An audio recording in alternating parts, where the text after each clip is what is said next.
Ryan, vous en parliez un petit peu tout à l'heure. Le décès de votre capitaine David Ouais. Astori, il y a presque un an, jour pour jour, maintenant le 4 mars 2018, a bouleversé non pas seulement l'Italie, mais le monde du foot. Ouais. Comment vous l'avez vécu dans le vestiaire de la Fiorentina? C'est un événement qui Ouais. marque, Bah, forcément. forcément, c'est un truc que j'aurais jamais pu même imaginer dans ma vie.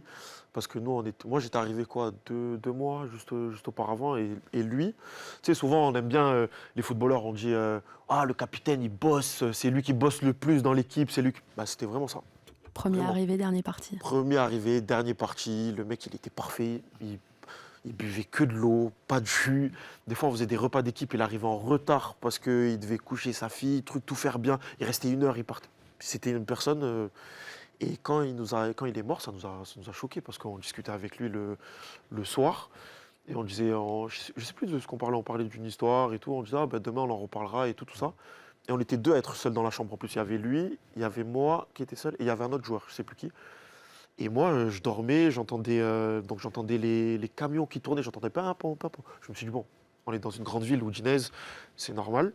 Et là, j'entends que ça tape à ma porte. J'ouvre la porte et je vois le coach en pleurs. Je joue là. Déjà, moi, j'ai flippé sur le coup. Je me suis dit, il va m'annoncer quelque chose dans ma famille. Mm.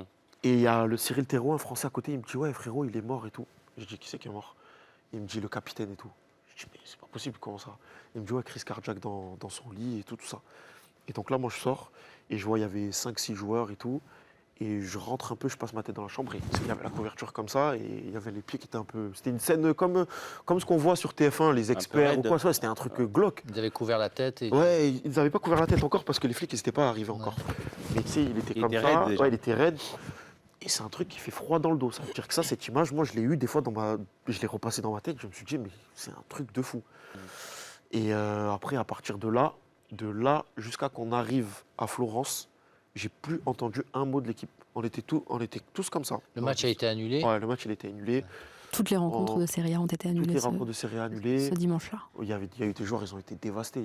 Nous, après sa mort, le capitaine, c'était Milan Badelj qui joue à la Lazio. Il jouait avec la Croatie. Ah, lui, il était ravagé. Lui, il y a des joueurs comme Saponara, je les entendais pleurer sur le terrain quand on reprenait l'entraînement. Mais comme ça, hein. On faisait des matchs. Gros impact. Ah, mais rien à voir. Par exemple, on va faire une petite conservation de balles et tout ça. Je me tourne, j'entends un joueur qui pleure. Je me dis, bon, c'était... Et vous avez eu une cellule psychologique qui... Non. Rien. Ah ouais, il n'y a pas eu ça. Il n'y a pas eu ça pour aucun joueur. Après, le truc, c'est qu'on était très soudés entre nous. Ça n'a pas fait l'effet inverse de un qui part en vrille ou quoi. Tu as vu, il y a eu toute l'équipe qui a été soudée. Et juste après ça, on l'a enchaîné 7 victoires d'affilée, je crois, ou quelque chose comme ça. Et ça a fait que ça a donné, on va dire, un peu des frères. Ouais.